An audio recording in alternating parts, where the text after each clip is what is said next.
Hi, I'm Brooke Mitchell. I'm a realtor here at Springs Homes. And I'm Maggie Turner, also a realtor here at Springs Homes.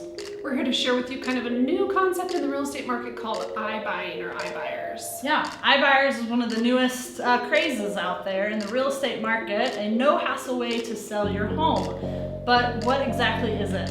What are the expenses? We're here to break it down for you. So Opendoor and OfferPad started in approximately 2014, kind of in the southeast part of the country, Georgia, the Carolinas, and they were making cash offers to buyers.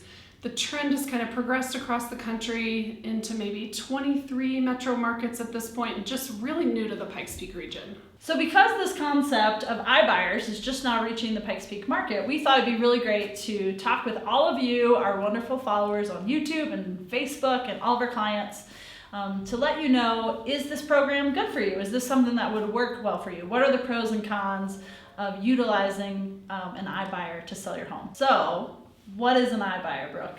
So basically, iBuyers are corporate investors, companies that have money backing them that want to buy and eventually resell homes. Companies like OfferPad, Redfin Now, Zillow Offers. Yeah, that's just a few of them. Mm-hmm. But they're large corporate investors that are looking for hot properties in different markets that they can quickly resell. So now we've talked about what an iBuyer is and broad terms about what's going on in the market. Let's break down kind of a real world example. Yeah, we've had some experiences around our office and some other realtors in the area. And so let's give you an example starting with a house on the market at $400,000. Kind of traditional open market situation, especially currently, a $400,000 home is going to sell for probably right around $400,000. Yeah, especially almost any area in town right now.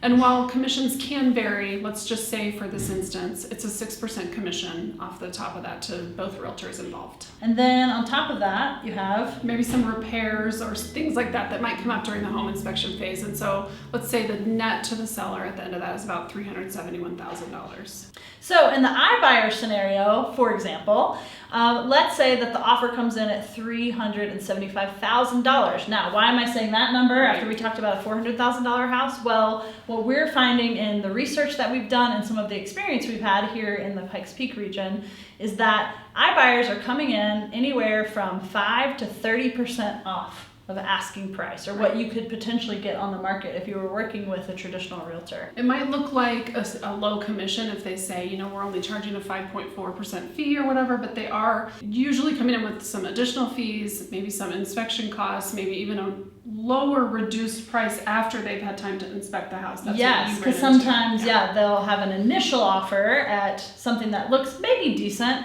then they come in, do an inspection, and say, okay, here's our final offer, and it's even lower because of whatever items came up at the house in that inspection. So on top of the reduced initial offer, or even the reduced second offer, we're seeing fees anywhere from 6 to 9.5%, and so for this example, we picked about 7.5% convenience fee, they'll call it.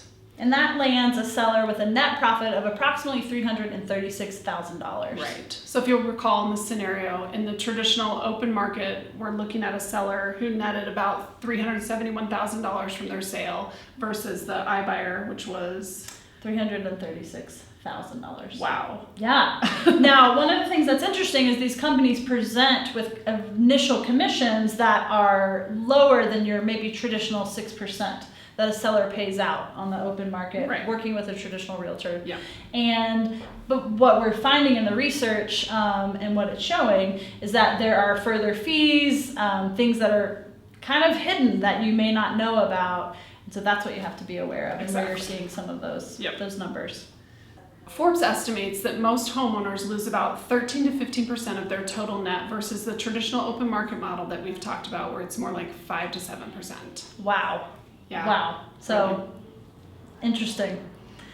So the question is, when is this model something that does work for people? Right. What do you think about that? Well, that's a good question because, Americans are sometimes willing to pay for convenience. Mm-hmm. There's a lot of examples of that where you're paying for a service. It's just, I don't want to do it myself. Yeah. The drive-through, always more money. Oh. But in all seriousness, not just convenience at the drive-through, but that is absolutely one of the reasons why an iBuyer program may work for you. You buy the convenience of not having to deal with putting your house on the market, having showings, And if it's something that you really need to get your house sold quickly, and you're willing to pay those higher costs, again, maybe that's a reason that it works for you. And one other option is if your house is in disrepair, you have a lot of maintenance that needs to be taken care of, and you're willing, again, to take that discounted amount and get the convenience and not have to deal with all the repairs that maybe a traditional buyer would expect. Right.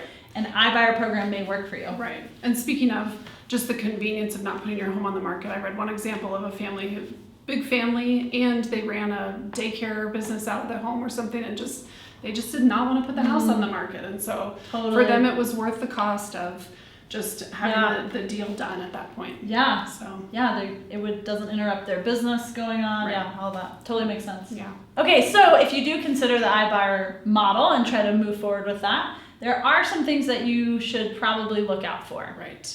One of those being excessive or maybe hidden fees.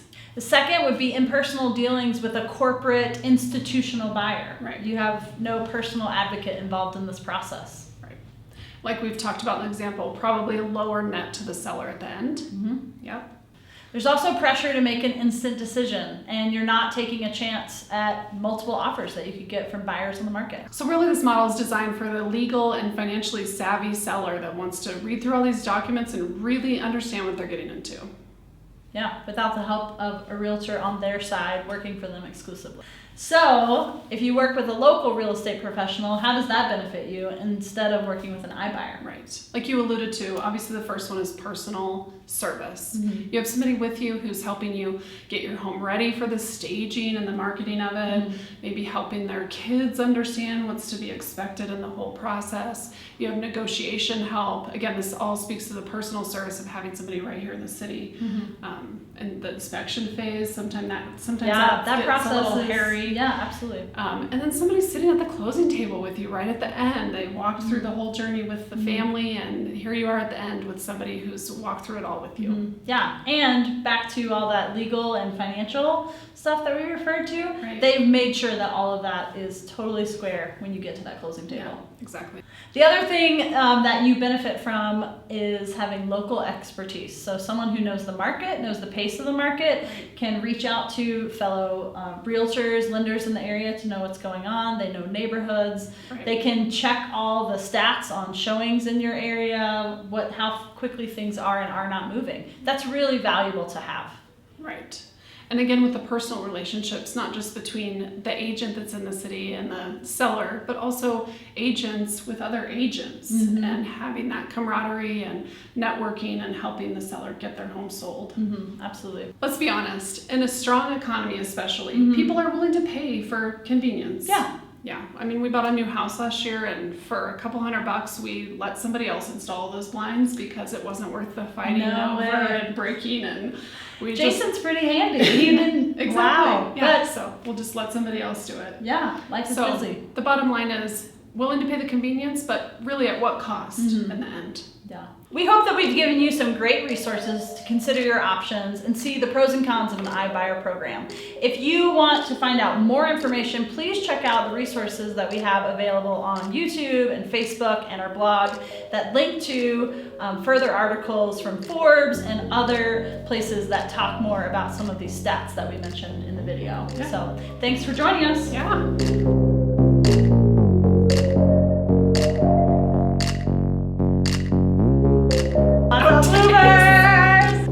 I think you should. So, You say so a lot I to do, so start let's your not do line, so that. try not to do that. okay, thank you. I Yep. appreciate it.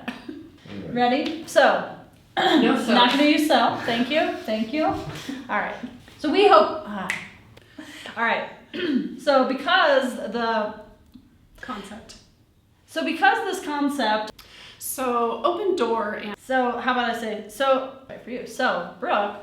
So let's. so What? And so and and so so